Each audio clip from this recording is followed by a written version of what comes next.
Welcome to Scary Stories and Happy Halloween. Tonight we've got a collection of Dogman and Halloween stories stretching back to the early days of this channel. We've got PQ, Madeline, and me, all reading stories befitting this season. Let's kick it off with a classic Halloween Dogman story known as Dogman Lifted My 300-Pound Barbell. As told to Peter Bernard. Read by PQ River.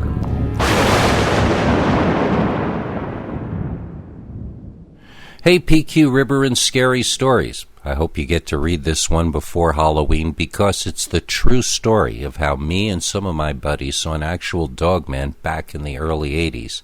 And although I titled this email, Dogman Lifted My 300-Pound Barbell, he actually did more than lift it. He destroyed a lot of my friends' uncles. Well, let me explain the situation first. Then I'll get back to exactly what we saw this steroid freak-looking Dogman do.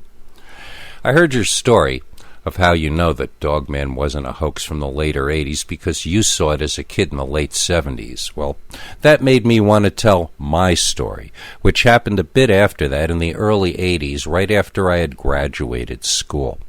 My two best friends from college and I borrowed money from our parents and opened the most surefire, long-term kind of a business, a record store.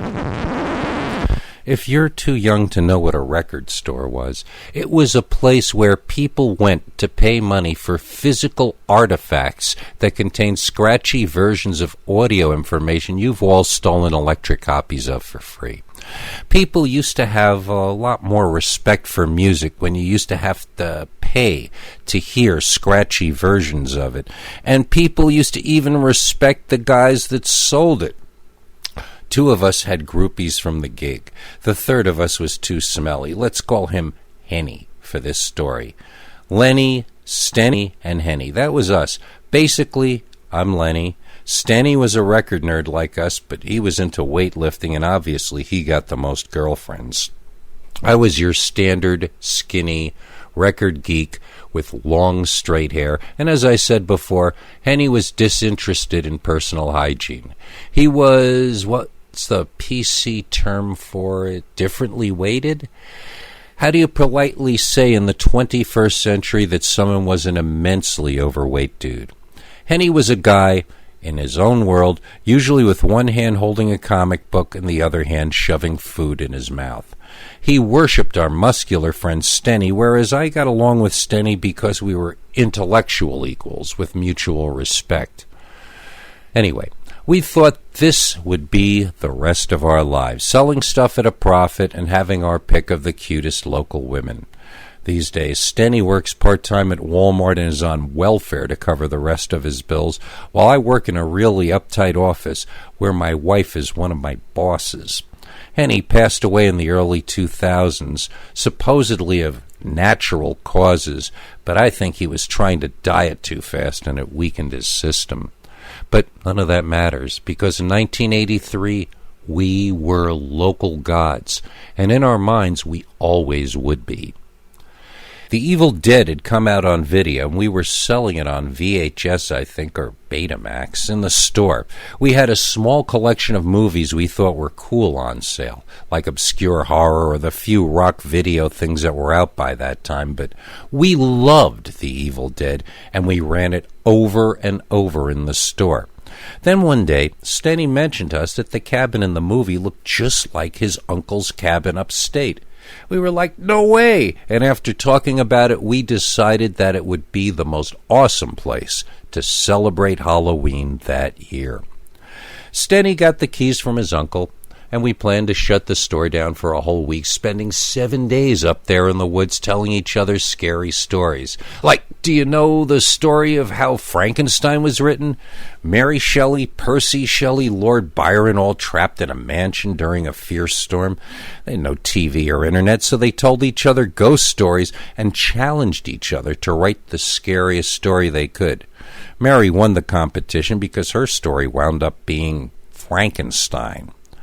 In 1983, we weren't beaten down middle-aged men yet. We were poets and timeless artists, so we decided we'd spend a week telling scary stories. Then, on the last day, on Halloween Day, we'd have to read a story we wrote ourselves and try to top each other. I'm going to write the great American scary story, I informed the others, who insisted they were going to write the greater and greatest American scary stories. Nothing like competition to motivate would-be artists. Don't worry, I'm getting back to Dogman. None of the Dogman parts will make sense if I don't explain all this first. So we packed this very latest technology, a boombox with a cassette player. We also packed a VHS player and a box of horror movies, but we never used them, as I'll explain in a moment. So there we were, late October 1983, standing in the middle of the woods in front of this cabin that actually did look a lot like the cabin in The Evil Dead. And once we were actually there, I think Henny and I realized that being in the middle of the woods at a creepy-looking cabin is a far more intense experience than watching a movie about a creepy-looking cabin. Both of us openly expressed second thoughts and said we should turn around and head back home. Once we got inside, we felt even more strongly so. It was barely furnished, and as for sleeping arrangements, there was one bed, and there were 2 hammocks. Hammocks, strung between 3 poles that seemed to hold up the roof, at least for now. Not only that, but it was dirty inside there, like dusty. It was so dusty that when Henny and I caught sight of 2 brooms, we actually eagerly did physical labor, opening all the windows and the front doors and sweeping as much of the dust as we could outside as quickly as possible. There was running hot and cold water, so we were able to wash up afterward. But there was no refrigerator, and we discovered that the only way to get the electricity going was to run the very loud gas motor just outside the back window.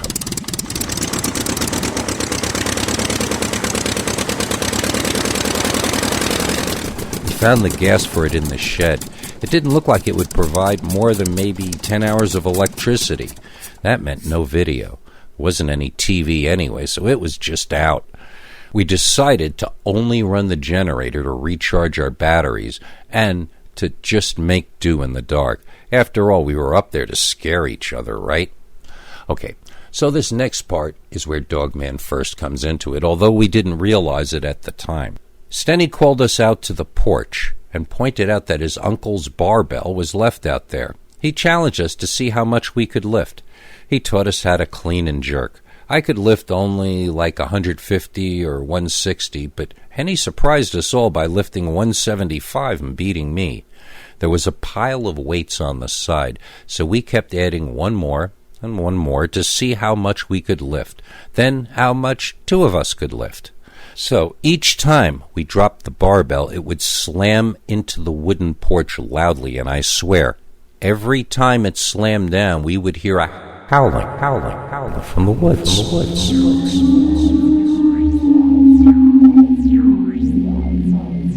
Each time it happened, it seemed that the howling would either seem to come from a different direction, or maybe there were more than one of them howling at the same time. I mentioned it to the others, but they were having too much fun, didn't care. We maxed out at 300 pounds, I think, which took both Henny and Stenny to get up. When they slammed the weights down, that time the howling seemed to come from a whole lot closer.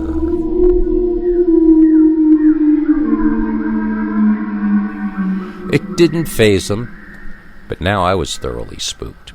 I talked the other 2 into going back inside, and when we got back in, I shuddered all over. Something about that howling, how angry it had sounded, just utterly freaked me out. The sun was going down, and it was already dark inside this cabin with no electricity. I began arguing that we needed to get out of there right away. I pointed out that all we had to eat was beef jerky, trail mix, and whatever was in those ancient-looking cans in the pantry. I figured that argument would get Henny on my side at least, but Stenny wanted to stay, and Henny's worship of Stenny overruled even his hunger. Hen pointed out that he had also bought a box of Pop-Tarts. which were just as good untoasted, and the issue was settled. Stenny broke out his uncle's oil lamp so at least we could see well enough to read spooky stories to each other. I felt a bit queasy from the combination of fear, adrenaline, a sense of foreboding, spicy beef jerky, sweet Pop-Tarts, and warm grape soda. We listened to Vincent Price's Magic Witchcraft album on cassette. It's basically a lecture about the persecution of witches through the years, but with the light fading outside and the howling continuing unabated, even this record was too frightening for me. I took the tape out and popped in some kind of music, something loud and upbeat. Both my friends protested, but that was fine with me because a loud, heated discussion was a lot less creepy than sitting there listening to those wolves or coyotes or whatever they were circling us. Both guys decided I was ruining the mood, so they decided to crash out. Henny got the bed because, well, figure it out for yourself. Stenny and I took hammocks. Even though he had the best sleeping accommodations, Henny was jealous anyways. He started complaining that I wanted to sleep close to Stenny because I worshipped him instead of having an intellectual relationship with him the way he did. Can you imagine? Wow, did that guy have things backwards. The argument distracted me from the fact that I was terrified, and soon we all drifted off to sleep. I don't know how long we were out, but I know we all woke up simultaneously as there was a sound outside so loud at first I thought it was an explosion.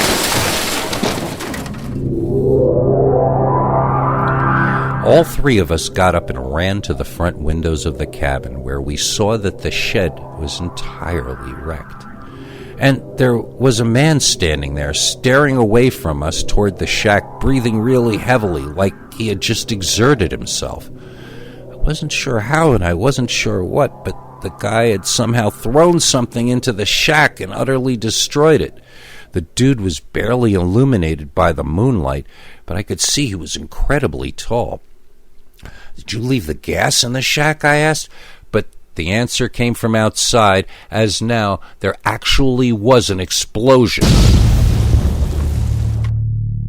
And the remains of the shack burst into flames, shooting up high into the sky. Standing between us and the fire, we could now see the man more clearly. He was hairy, or he was wearing fur all over his body at least. Then he turned around, and we could see he wasn't a man at all. He was a dog, but he was a dog that stood on his hind legs. He had to be some kind of prehistoric dog, though, because even on all fours he would probably have been 5 feet tall. This was no greyhound. This was no thin-legged, graceful canine. This dog man was ripped. It had thick legs. It had muscular arms. It looked like a bodybuilder. It was far more ripped than our friend Stenny, and when this giant, hairy, muscle-bound, bipedal monster dog turned his head to look through the windows at us, all three of us shrank down below the windows and hid from him. But not for long, as he charged the cabin, running straight for us. We scuttled like roaches into the shadows, each finding our own pathetic little hiding space. None of us would be safe if that creature came in here. Wham! The monster slammed the outside of the cabin with both hands.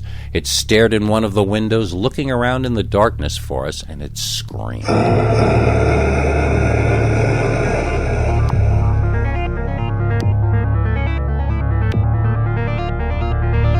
It was like a bark and a scream at the same time. It had its hands or paws or claws on either side of the window while it looked in, and then in between savage screams it would slam the wall with both hands and make the entire building shudder. I realized if it ever hit the glass it was looking through, it would easily shatter, and the wolf could then enter and eat all of us. Tiring of his view inside, the giant, man-like dog moved over to the other front window and began beating on that wall and screaming. I heard my friends crying, and I know I started trying to remember every prayer I could from when I was a kid and used to go to Sunday school. I couldn't get any of them right, so I just started making up my own prayers. I had never been so frightened in my life. I had no backup plan here, and obviously neither did either of my friends. There was no back door to this place, and the only way out was blocked by an impossible monster that couldn't actually exist. It screamed at us with the flames of the shed leaping into the sky behind us. I felt like we had literally gone to hell, and this was some kind of demon sent to torment us. I saw it disappear from the front of the house and heard Henny exclaim, "It's gone!" before any of us could come out of our hiding spots. We all heard it beating the walls to the right of us, then behind us, then to the left of us, then there it was back at the front window looking angrier than before. It screamed! It screamed! The Dogman screamed!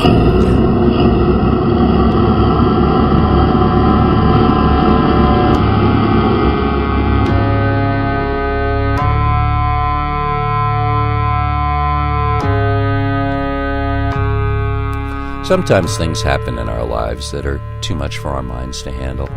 Sometimes the mind decides that the best thing to do is just take a nap. Usually your body goes to sleep at the same time, but there are times like this particular time when you may be sitting there, fully awake, yet at the same time you may be entirely absent from the scene, mentally and emotionally. I think that's what happened to me, because after about an hour of being screamed at by a furiously angry, slobbering, foaming giant dog, I don't remember what happened next. I have entirely missing memories of what happened between them and when I suddenly noticed that it was morning. Birds were singing. Nobody was shouting or banging on the walls anymore. I looked out the front window and saw that the shed fire was out. "The fire is out," I said, not sure if anyone was awake to hear me. I had no idea where the other two were. I walked out the front door and went over to the remains of the shed. In the midst of the wreckage, I saw, burned a dark black, the barbell we had been playing with the day before. It still had all its weights on it. It was the barbell with the 300 pounds of weight on it. Why was it in the middle of the wrecked shed, and how had it gotten burned like that? "He threw it," said Stenny, as though reading my mind. I probably should have been surprised Stenny was there, since I didn't hear him walk up. My mind was still on the barbell, though. "He threw it?" I asked.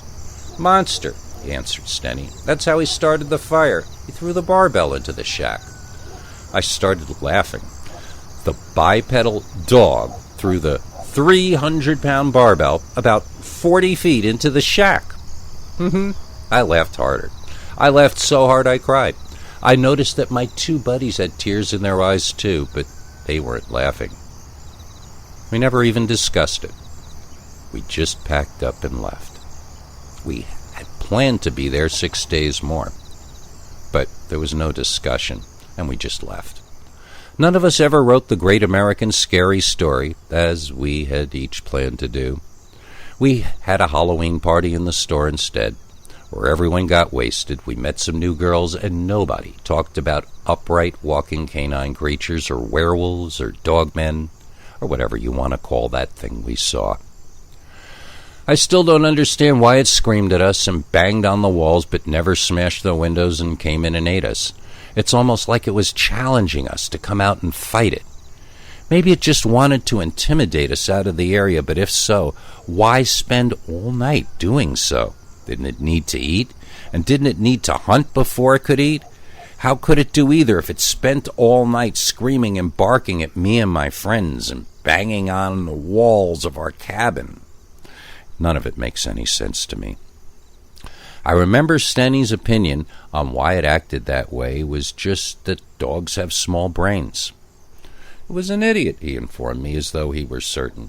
That dog was a freaking idiot. Just because it was shaped like a man doesn't mean it could think like a man, he stated in a matter-of-fact fashion. But certainly, it could at least think like a dog. That was my counter-argument. Even a dog knows it has to eat. The dog wasted all night in anger, not ever eating anything or anyone. If Stenny was right, and this dog was an idiot, even idiots know they have to eat. I remember something that Henny said before he died. He had a very different theory. Evil is a real thing, Henny told me. It exists in people, it exists as people, and it exists as that dogman. That's how Henny felt about it. He didn't see that monster as a dog or a wolf or as a man. He saw it for what it probably actually was. He saw it as the embodiment of evil itself. The end.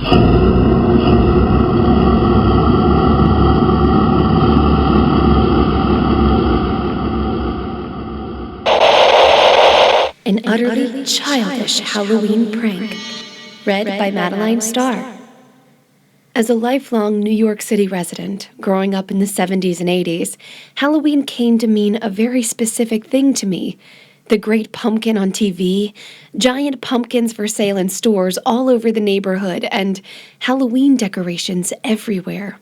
It's actually far more elaborate now than it was back then, but still largely the same. Halloween to me never meant trick-or-treating down a country lane. It meant trick-or-treating to the local stores, whose owners my parents didn't hate, and at the apartments of the adults who my parents didn't think might try to poison us. And Halloween is also, my birthday.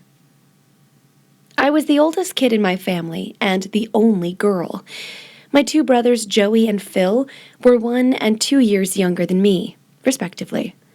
When we were kids, they would often pull tricks on their big sister, and they constantly told me I needed to get a better sense of humor. Yeah, because a bucket of water balanced on my door that could have given me a concussion when it fell on me is going to get you hired writing comedy for late-night TV, right? Anyway, by the 1980s, we all had nostalgia for those times, so we'd get together each year on Halloween, back here in New York City at my place, and watch something spooky together. I would blow off my other friends to hang out with my bros, and that was my favorite kind of Halloween and birthday. In 2010, it was going to be the 50th anniversary of my birth. My husband and kids were out of town at my request, so I could spend the day with my brothers. This year, Joey said he was bringing an old Super 8mm film starring Phil that I'd never seen before. I was very excited, so you can imagine how upsetting it was when Phil called the night before, asking if he could get out of coming. I asked why and was hurt when he wouldn't even make a good excuse not to come. Finally, he said he was coming, but he was only doing it for me. Then he disconnected the call, and I was left feeling extremely guilty. The next evening, my doorbell rang, and I was happy to see Joey there, armed with a lot of luggage and packages. We hugged and talked excitedly over each other, and he started setting up the Super 8mm projector before even taking off his coat. I laughed and forcibly removed it from him. He had gotten it all set up when the landline rang. He was closer to the phone, so I asked him to pick it up. Joey answered, but instead of handing me the phone, he got a serious look on his face and left the room. I followed him, and when I caught up, he had just hung up. He hugged me and cried, sobbing that Phil had died in an accident on the way over. We both just stood there weeping for what seemed like forever. When our hug ended, I started to ask what happened. But he shushed me and led me by hand out to the living room. He made me sit down, turned out the lights, and began projecting the movie on my wall. It was sound. At first too loud, then he adjusted it. Phil was on screen. He looked 7 or 8 years old. He was wearing a fake mustache and a top hat made out of craft paper. I, the great Philomeno, will now make predictions of the future from here in the present of the year 1970. The camera zoomed in sloppily. I, the great Philomeno, do hereby predict that 40 years from now, my evil sister will prove to be the death of me. I stood up, demanding Joey turn this off. What was he trying to do? Torture me? I don't need to see this, Joey, I screamed. Oh, I think you do, he said back so forcefully that I sat right back down. On screen, young Phil was glaring at me. I see you there, in the audience, my evil sister of the year 2010. I see through to the future. You think that just because I am dead that you are safe now, but you are not, for I, the great Philomeno, shall have my revenge, and it shall come right now. Suddenly the lights turned on and someone grabbed me around my neck from behind. I tried to escape, but couldn't, as whoever or whatever it was dragged me over in front of the full-length mirror so that I could see that I was being held by Phil, who was very much not dead in a car accident and very much giggling like a lunatic, until I turned around and started beating him harder than I'd ever hit a person in my life. How could they both do this to me? This was the cruelest Halloween prank I ever heard of. But when they described the 40 years of work that went into it, I could kind of see how they sort of felt they had to follow through and finish it if we all actually lived this long. I mean, it may be a mean trick, but it's certainly an epic one. I asked them what tricks they planned for me turning 60, but they both assured me they're certain I won't live that long. I love my brothers. Happy Halloween.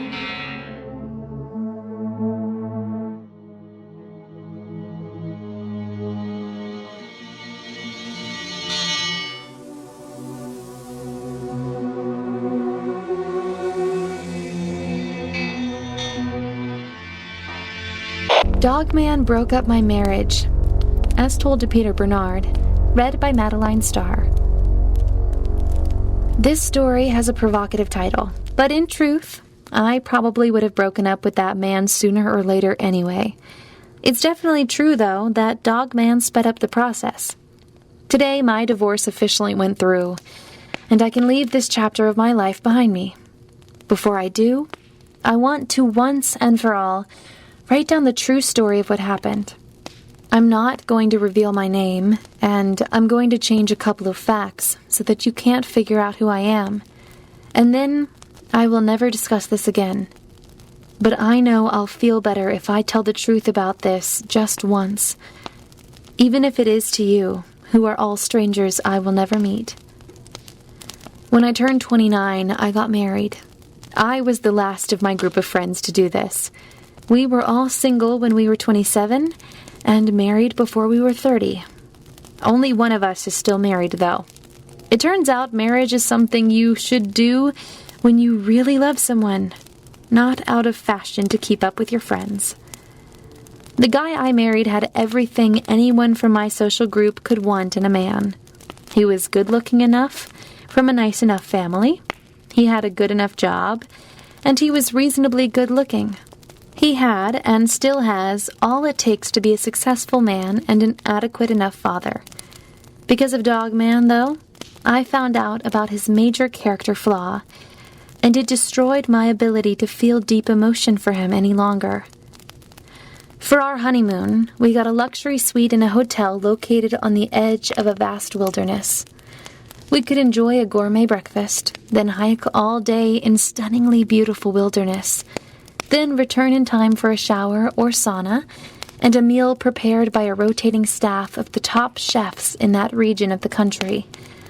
It seemed like the best of both worlds, at least at first. On our third day, we still hadn't left the hotel, and I was itching for a wilderness adventure, so I talked the hubby into joining me. I never had heard him whine and complain so much before. It was too hot. The trail was too steep. The bugs were too buggy. He wanted his mommy. I made up that last one, but you get the idea. I actually really like going on long hikes. I sometimes will camp in the wilderness for a week if I can find the time to do it. The hubby was talking like he'd never seen a mosquito before, and was acting like he was going to faint or something.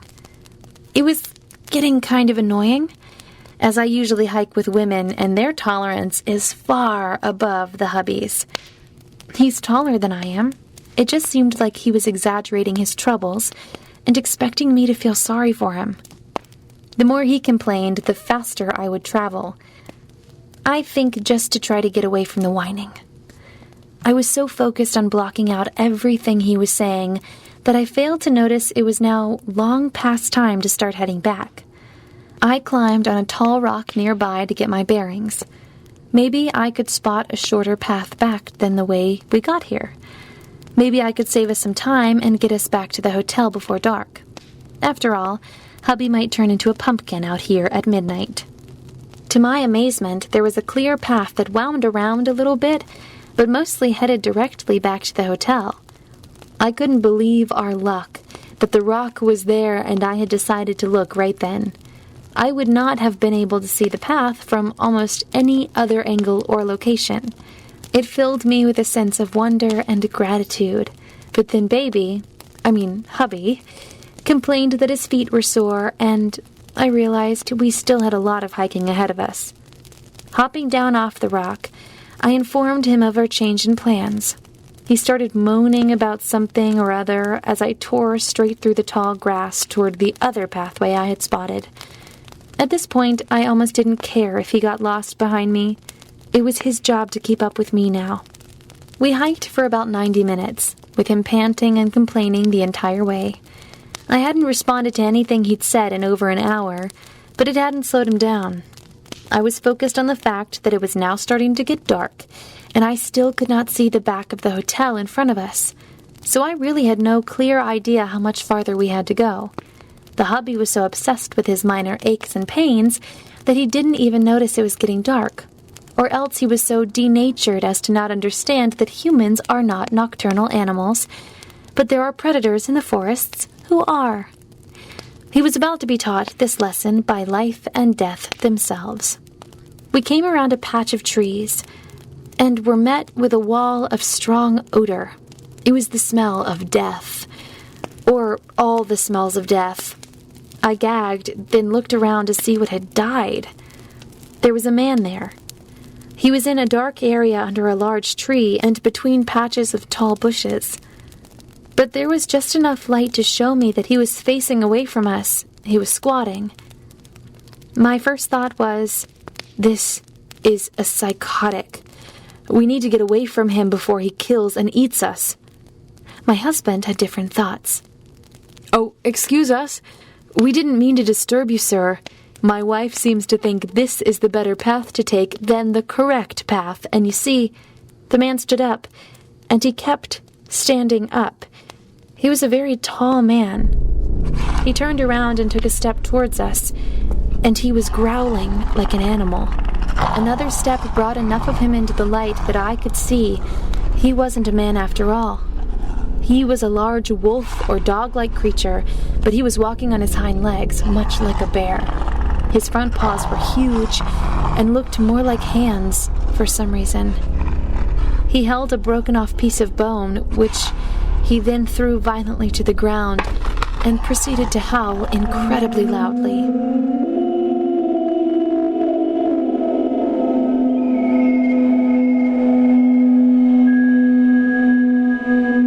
I started to run, then looked back to see if the hubby was following. He wasn't. He was on his knees, crying and begging the dog thing to spare his life. He had no fight or flight instinct. He was just trying to reason with nature. I actually thought about going back there and trying to drag him out, but I realized he was too heavy for me to drag, and it would just get both of us killed. I ran back to the hotel and immediately alerted security that my husband was lost back on the trail and being attacked by some kind of bear or wolf or something. I expected them to bring him back in pieces. Instead, they recovered him less than a half hour later. He was shivering and muttering crazy things, and he had soiled himself. What a man. He was so pathetic the dogman didn't even want to eat him. You can call me cruel, but I filed for divorce the next day, after he was let go from the hospital. He's better off with a woman who stays indoors and doesn't challenge him. And even though Dogman did break up my marriage, I'm grateful to him. He showed me that I need brave people around me. I've entirely rearranged my life since that experience. I've moved to a new town, started a new career, made new friends, and I am a lot happier and more present than I have ever been before. I helped form a Dogman research group with the help of new friends and acquaintances, and we go hiking in search of the Dogman. We don't expect to capture one, and we don't expect to make friends with them. It's just kind of a dare. Are you brave enough to risk encountering Dogman? And are you brave enough to risk it all again?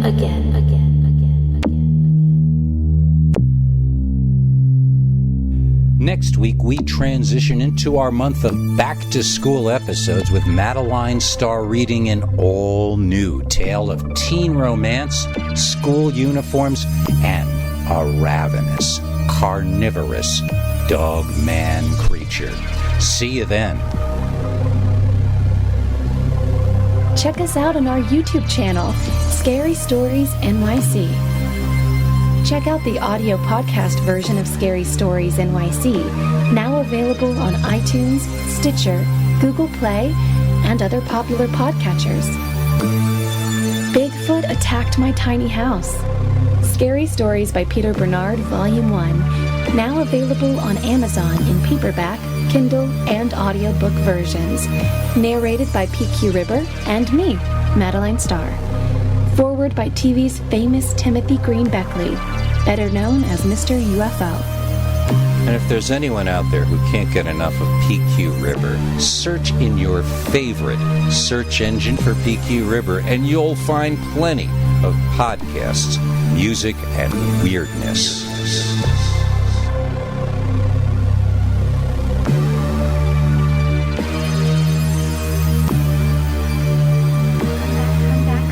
Come back for more scary stories.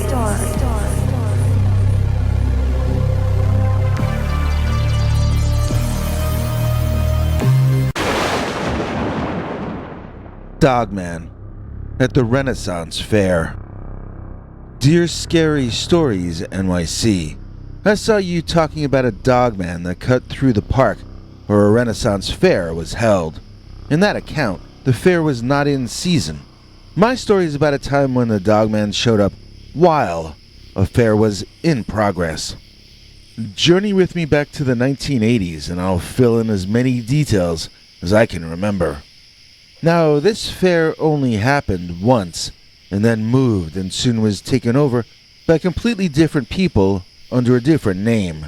The reason it moved around and changed hands was not because of the dogman, as I'm about to tell you the entirety of his visit to the edges of that fair that first somewhat experimental year. The guys who created the event were to sadly pass on during the AIDS era, which was already upon us, although few realized it as this story was taking place. The few who were becoming aware of it weren't even using terms like HIV or anything like that yet. I forget the names and conspiracy theories around it back then, but it took a while before it became officially recognized and named. So when I've thought back on this event, it's not just a time where we all dressed up to pretend it was the past, but the memories are filled up with people whose lives are entirely in the past as well. Even when I was 25 years old, most of the characters involved in this were gone already. I suppose people in this era can relate to that aspect of it, unfortunately. The reason I was there that year was that I had a bad crush on a girl we can call Guinevere. We sat next to each other in pre-calculus, and so I nearly failed that class. I couldn't concentrate when I was around her. When she talked me into going to the Renaissance Fair, I was ecstatic. I had no interest in any of that kind of stuff. I liked science fiction and superheroes. But if Guinevere wanted me to wear a puffy pirate shirt, then get me to the Adamant New Romantic clothing shop. Guys who are 18 will do pretty much anything for whoever they have a bad crush on. So I'm lucky this is the worst thing Gwen got me to do. If she'd have told me to rob a bank, I'd probably be writing this from prison. and there wouldn't be any Dogman in the story at all. Speaking of which, here was what happened with the creature's sighting. It was more than just a sighting for me. It was basically a real-life thrill ride that I almost didn't survive to tell you about. So back then, I was really skinny, which my grand-nephew doesn't believe. I've shown him an old photo, and he says that's Photoshop. But there really was a time when I was a beanpole. It lasted until I was around 32 or 33 maybe, and then I started filling out. But in those days, when this happened, I was a skinny kid, and I wore thick glasses because I was extremely nearsighted. The disadvantage of that is that you don't look glamorous for the ladies. But the good part of it is that a lot of girls automatically assumed I was very smart, since I looked like such a geek.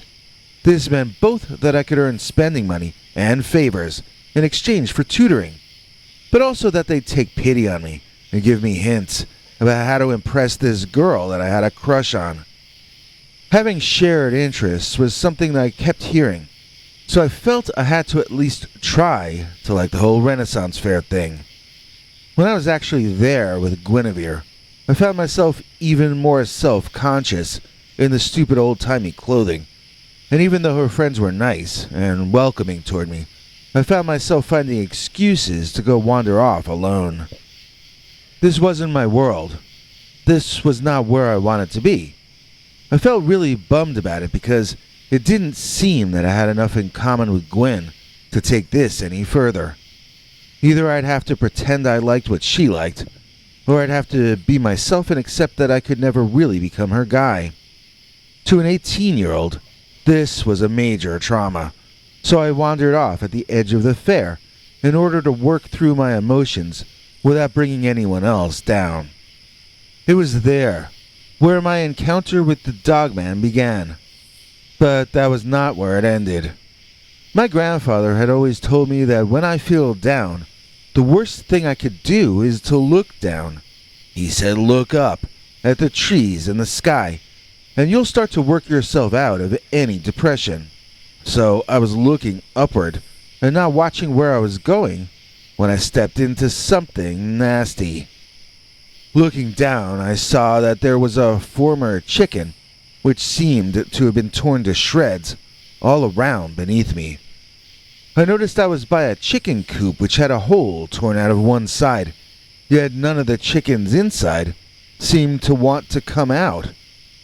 Down a ways past me, sitting down on a rock like it had been placed there just for him, was something that I can best describe as a humanoid canine. It wasn't sitting like a wolf or a dog. It was sitting like a human. And that was because it needed to have its hands, or at least its hand-like paws, free to hold the chicken it appeared to be gobbling down, one big bite at a time. This huge man was covered in hair or fur, and although his feet strongly resembled the back legs of a dog, it was really only his head that made him definitively and undeniably inhuman. My first reaction was somewhat typical for someone as immature and sheltered as I was in those days. I looked around for someone to report the Dogman to, someone to rat him out to and get him in trouble with. My world had been so dominated by doing well within the school environment that I had never really learned much about solving problems on my own. That's okay though, because the Dogman was about to make my world a whole lot more real. So there was nobody around. People were all busy doing other things. I suppose that was the reason that the Dogman had been able to pilfer and devour 2 birds without one person even raising a slight fuss about it. The creature was quiet when he needed to be, and he was sly and sneaky as any panther or wildcat. That Dogman also possessed keen senses, and me spinning around on the crunchy autumn leaves had alerted him to the fact that there was a dumb kid looking for ways to cause him trouble. I don't think I really and fully understood that chicken might only be the appetizer on that Dogman's menu, until I spun around and saw the beast's belly, more or less, in my face. I tilted my head back, then further back. Then I had to take a step away from the hairy man and tilt my entire body backward in order to see the drool oozing and dripping from the Tyrannosaurus jaws of this immense wolfman before it splattered sickeningly in my face. Now I smelled of raw chicken and bile, and I wanted to run away from my own body. Unable to do that, I did the next best thing, which was to run away from the dogman.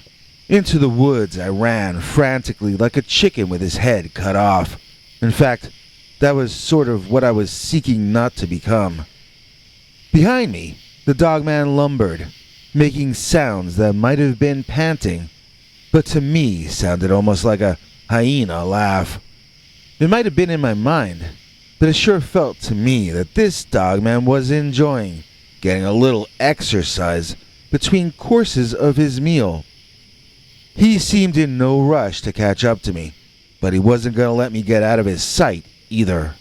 Why I hadn't run into the fair where there were people to help me, I'm not really certain. I suppose it was a result of my alienation and nerdiness, but it could also have just been pure stupidity. Maybe I just didn't want Gwyn to get a sniff of me while I was smelling like the inside of a dogman. In either case, onward I ran, until I actually found a tiny lake in the woods. Maybe it would be called a pond, I don't know, but it was maybe about 4.5 feet of water, and it was probably like 150 feet across, more or less. I dove in, pirate costume and all, and washed as much of that smell off of me as I could manage.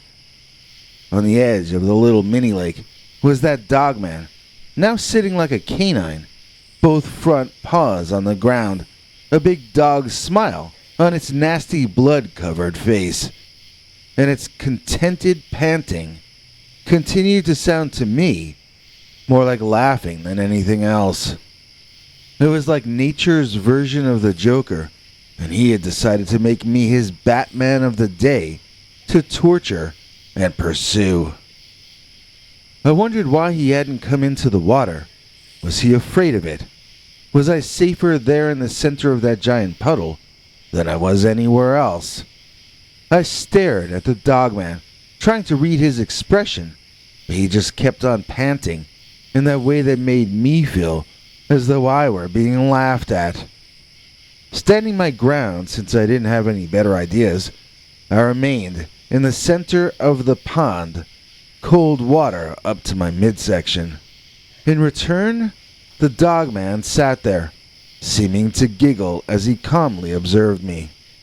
Then an autumn breeze blew that gave me quite a shiver. Another breeze made my nose feel itchy, and I was soon sneezing. I had to get out of that pond.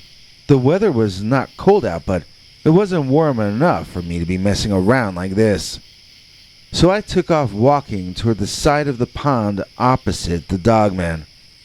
Walking was slow, and the bottom of the pond was muddier on this side than on the side I had walked in on. By the time I got close to the edge, the laughing hyena creature was there in front of me, seemingly enjoying my predicament. I turned to leave in a different direction, but the dogman was able to get where I wanted to go faster on the edge of the pond than I could sludge and trudge there inside the water. I was now sneezing more frequently, and I knew I was going to end up getting sick from all of this. Still, I was unable to find an edge I could exploit to get myself up and out of that water. It was then that a group of kids my age emerged from the woods in the direction of the Renaissance Fair, and the dogman literally kicked a small pile of dirt and mud up in the air as he bolted into the woods, being out of sight before any of those people even noticed that he had been there. They had spotted me in the water, and I seemed to be what they were looking for. When I had run into the woods, it seemed that someone alerted Gwen. Then she and some other girls and guys had begun the trek into the woods to rescue me before I got lost. When they saw me in the water sneezing, it seemed to be uproariously funny to them. I wished I could be invisible and shrink away, but I just walked up out of the water toward them so that they could lead me back to the camp and get me dried off and changed. It was excruciatingly embarrassing to be in that situation. They kept asking me why I was in the water in my clothing, and didn't I know that summertime was over, and questions like that. All sorts of queries were being flung in my direction, each of which was a legitimate thing to ask, but none of which I had any kind of answer to. And then I remembered the chicken coop that the dogman had burst into, which started all this. That might help me prove my case, so I started telling them that they weren't going to find it easy to believe what I was about to say. But then I dived into it. I came across a very large individual who had broken into the back of the chicken coop at the edge of the forest. He was eating the birds, uncooked, and when he saw me, he spat on me, and I ran.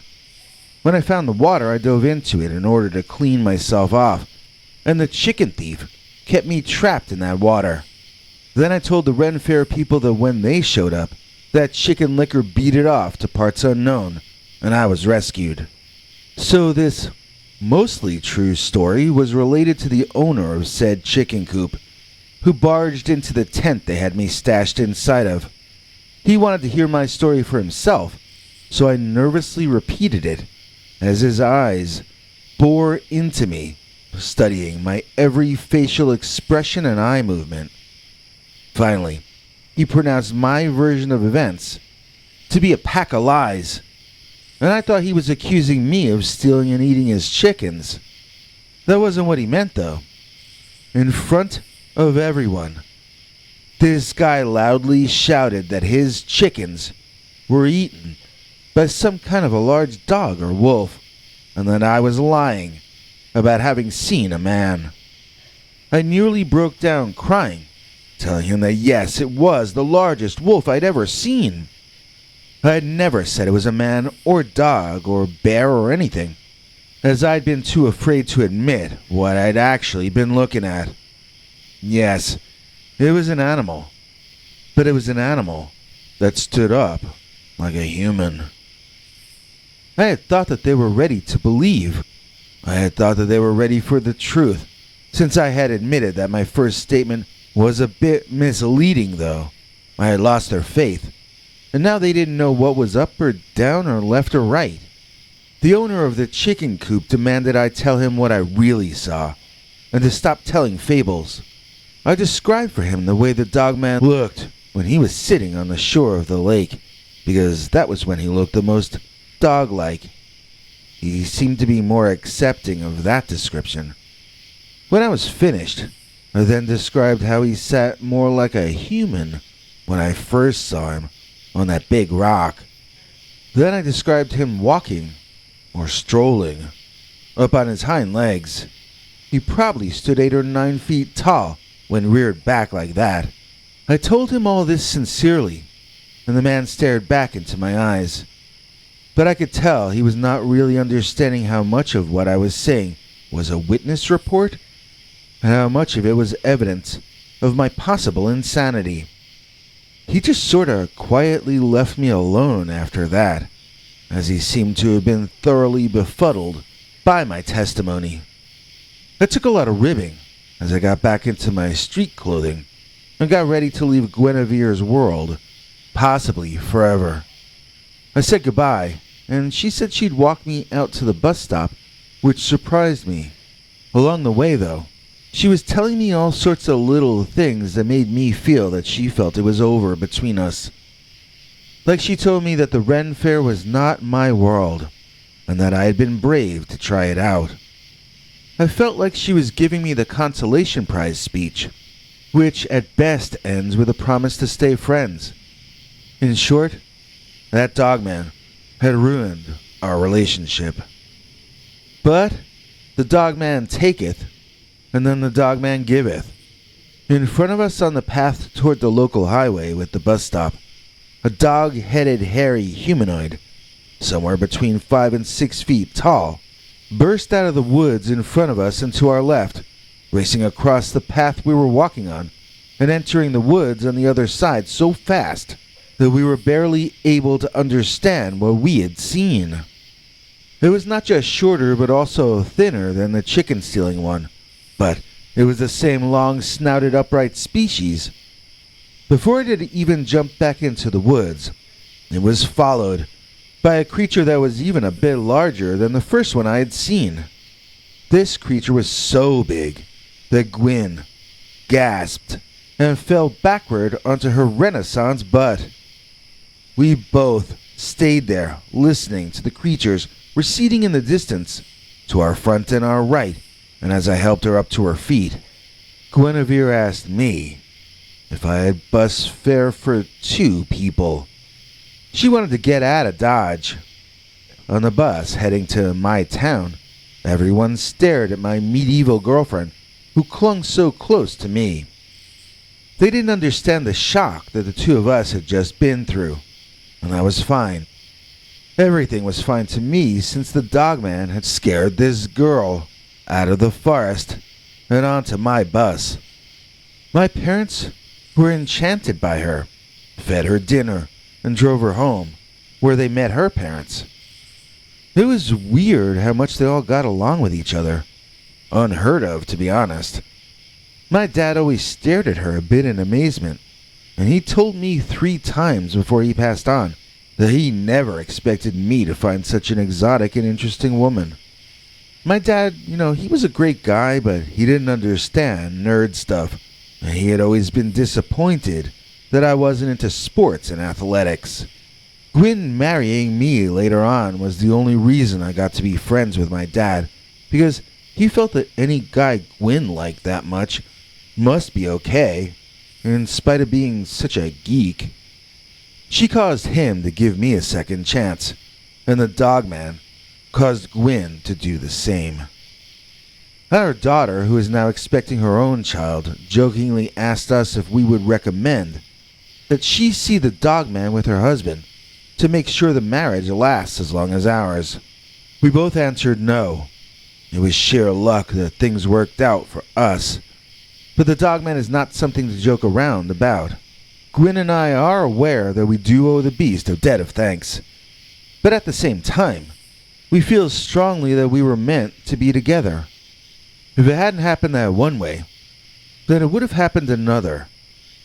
We each agree strongly that we both wish we had never seen the dogman, as it is not a kind of creature that you can ever unsee. We both have seen therapists to cope with the nightmares we have of waking up to see the beast. My recurring dream is that I think I'm awake, and I look up to see that disgusting dogman covered in the insides of a chicken, standing over our bed, drooling on me. I'll sometimes wake up screaming from that one, and other times I wake up and find myself unable to utter a sound for some time afterward. So no, the dogman experiences we had were traumatic, and we would not wish them on anyone, or try to make a joke out of them. Granted, Gwyn and I do kid around about the dogman still to this day, but that's a coping mechanism between us when you're dealing with something that frightened you terribly. People make jokes about death, too, but that doesn't mean they actually think it's funny. It's just a way to numb yourself a bit about accepting the inevitable. Believe it or not, both Guinevere and I would rather that we never laid eyes on.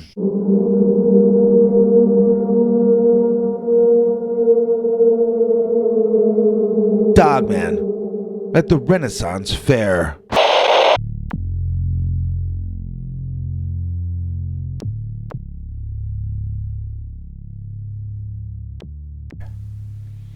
I used to know this guy from Norway who would change into a werewolf on Wednesdays.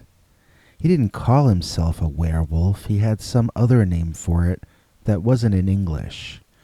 But he looked like a werewolf to me, so that's what I called him. He was the Wednesday werewolf. This was a pretty strange guy. I met him in school, but it wasn't until after we both graduated and I was over his place one day when it dawned on me I had never seen anyone else over his place.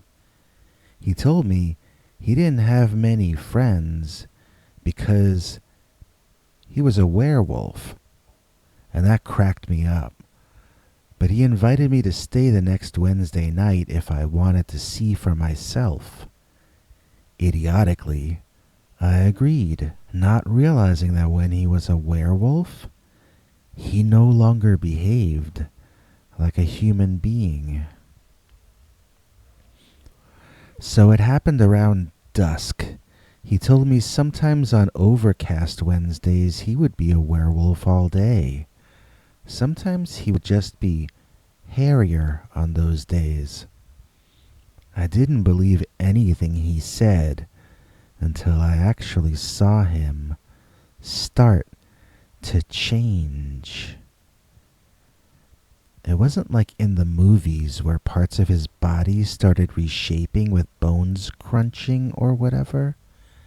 He just laid back in this easy chair he had, and each time I looked at him, I noticed he was a little less like himself and a little more like a monster of some sort. By the time the transformation was done, he was covered in dark gray fur, and his body was shaped differently than before. His clothes were gone, but I never noticed when that happened. He appeared to be sleeping, then suddenly opened his eyes and he looked totally different. I told him how amazing that was and thanked him for letting me see, but he gave me this look back of major hatred, like absolute dislike. It scared me and sent a shiver through me. I backed away from him, and I told him to stop scaring me, that it wasn't funny. He slowly stood up, and now I could hear him growling, just like an animal. I asked a little more forcefully that he please cut it out, but instead he shoved the easy chair he had been sitting in straight into the wall. It made a big crashing noise, and I was completely shaken up now. I took off toward his kitchen and ran out the door there into his backyard. I scaled the fence there, which was only like 4 feet tall, and I ran down the block toward my place, which was 2 or 3 blocks away. Even after I got home, I could still hear him howling. We live in a fairly urban area, but it might as well have been the jungle that night. I was so paranoid, I turned off all my lights and drew all the curtains closed. I hoped that if he came by, he would think I wasn't at home and keep going. The next morning, there were a bunch of texts from my friend making fun of me for being such a chicken. He said I should have seen the look on my face when he started growling. I still don't see what's so funny about that. He invites me over on Wednesdays still to this day, even though I moved out of that neighborhood last year. He tells me there's nothing bad about being a werewolf, that it's just his way of paying tribute to the god that Wednesday was named after, or some kind of thing like that. But I don't trust him. In fact, I won't even hang with him on Tuesdays or Thursdays, just to be safe. I wouldn't believe this story if I hadn't seen it with my own two eyes. But that crazy Norway dude is seriously the Wednesday werewolf.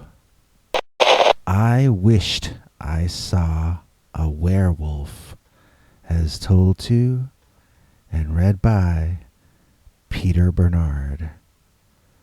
I have a really short Dogman story for you. I was riding in the back seat of my family's car, and we were going on a trip to visit a relative in the country. During this trip, I wished I could see a Dogman. I stared out the window and wished, and no matter how hard I wished, I still didn't see one. So I gave up and sort of zoned out. I tried counting the light poles as we drove past, then I lost count and went into a sort of a light trance, when all of a sudden, bam, there was the Dogman. He was coming up a hill toward the road as I saw him. Then I turned and looked out the back window as he continued walking right across the highway behind us. I saw him walk across the grass in the middle, then across the southbound road, which had no traffic at that point. From there, he walked off into the woods. It was a very canine-like Dogman with dog-like legs, high standing ears like Anubis, and darkly colored fur. I pointed and shouted the entire time, but nobody looked, and they all told me to be quiet. So I was the only one that saw the werewolf, or Dogman, crossing the road. I swear this is true, and it happened on Interstate 95, heading north of Stony Creek and south of Carson in Virginia. I scared a real Dogman, as told to and read by Peter Bernard. Dear Scary Stories, I have a story that I hope you use. It's about the time I saw Dogman and scared him off. It happened by the garbage cans I have on the side of my house. One night, I was taking out the garbage, and as I went around the corner, there was a very tall man with scraggly, nasty-looking, dark fur all over, and he was going through my garbage. When I saw him, I dropped what I was carrying and screamed like a little girl. I was never so surprised or scared in my life. Something about my reaction totally freaked out the Dogman, who squealed a high-pitched screech in return. It was sort of like if you accidentally step on a dog's tail, that sort of sound. That Dogman's eyes were so wide, I could see the whites around them. He turned and ran on his hind legs for the first few steps, then on all fours as it leaped over my fence and ran loudly up the gravel driveway of my neighbor's property until he was out of sight. My wife came running out, panicked, asking me what had just happened. I told her I saw a real-life Dogman. She asked me what happened then, so I told her the truth. It took one look at me, screamed, and ran off into the woods. She couldn't stop laughing. I still don't know if she even believes me, but it's now a running joke how I need plastic surgery or a fashion makeover. She tells her friends that her husband is so scary looking, he even scares off werewolves. So, thanks, Dogman. If I can ever repay the favor, just let me know. Dream Pie. As told to Peter Bernard, read by Madeline Starr. My grandmother was a very unique woman who made her own soap and candles and operated a tiny one-woman farm until the day she died, in her 70s, in 1997. When I was very young, my mother and father and I were close with my grandmother and would visit the farm often and help out. After my father died in the car accident, my mom went to work, where she met her current husband. They are both low-level executives, which means it takes both of their incomes to survive, and both of their jobs take up every second of their lives. I know what I'm talking about because they got me my current job, and now I'm literally more my job than I am myself. So, I can't blame my mother for falling out of touch with her mom on the farm, but I would still try to visit Grandma once or twice a month, and we kept up on each other's lives. Grandma used to bake us dream pies when we had an emotional problem we needed to get over or through. Losing a job, failing a test, losing a friend or boyfriend, or even some kind of physical ailments. All of these would result in you getting a dream pie from Grandma. It looked like a little pie and it tasted sweet. I never asked what was inside it because I was afraid it might be something gross, like Eye of Newt, whatever that is. I would eat the pie directly before going to bed, and that night I would have a dream that somehow showed me, in an emotional way, the wisdom I needed at that particular moment. I didn't know how else to explain it, but I would always wake up the next day no longer upset about what had been troubling me. Grandma had been wanting to give me the recipe for some time, but I had always forgotten to get it from her. As she grew older, she grew more insistent. She also began baking extra pies for me and telling me to freeze them for after her passing. I never seriously considered her death. I hadn't had anyone close to me die, so I was very unprepared when she did. About a year after Grandma's passing, I went through a rough period. My office downsized, which meant my salary got lowered while I got more responsibility. At the same time, my boyfriend/roommate split town and left me a month behind on the rent with no warning. I was secretly looking for new work and wishing I could gain some perspective on my life. Then I remembered the dream pies in my freezer. I thawed and heated one in the microwave and ate it before bed. It felt like the first good thing that had happened in my life in some time. For a change, I went to sleep happy that night. I did dream that night. I dreamed about Grandma. I was back in her farm as it had been in her life. I wanted to hug her, but she was in a hurry. She handed me a piece of paper and told me to hide it. I looked at the paper, but I couldn't understand what was written there. Grandma urged me to hide it. I looked around and I saw one of the books she had left me when she died. It was a Bible with the family history in the front. I folded it up and hid it there between the pages. She hugged me and rocked me, singing me one of the old songs. When I woke up, I went straight to that Bible, which I had on my desk in my room. I opened it, flipping through the pages, and a folded-up piece of paper dropped out and fell on the floor. It looked just like the piece of paper Grandma had given me in my dream. I picked it up and unfolded it. It was the recipe to make the dream pies, written in my grandmother's handwriting. I forget our donation from Butch Rudrick because I'm not good at arithmetic. But thanks to Butch, we survived the putsch, and now I'll go listen to music. Please join us in thanking Butch Rudrick, who became a channel member and gets to see our secret uncensored stories. Now here's our international TV spokesmongrel, Henry Lee Dogman, to fill in the deets. Hank? Thanks, Biggie. And thanks to all of you for watching this far. If you liked it, please click like. If you'd like to see more of our work, please subscribe. And also click that bell icon if you'd like to be notified when we put out a new episode. To become an executive producer, you can donate to us through the thanks button under each of our videos or through our paypal.me/PeterBernard209 page.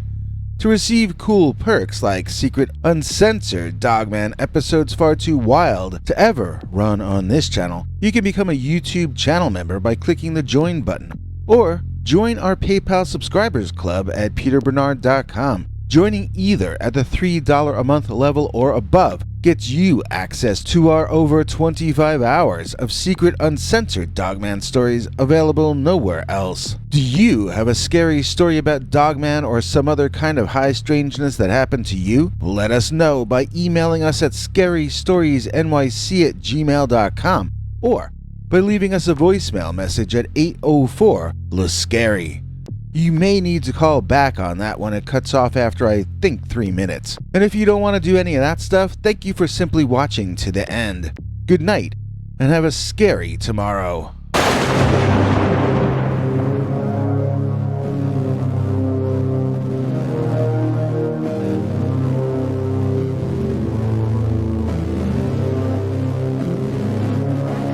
Come back for more scary stories.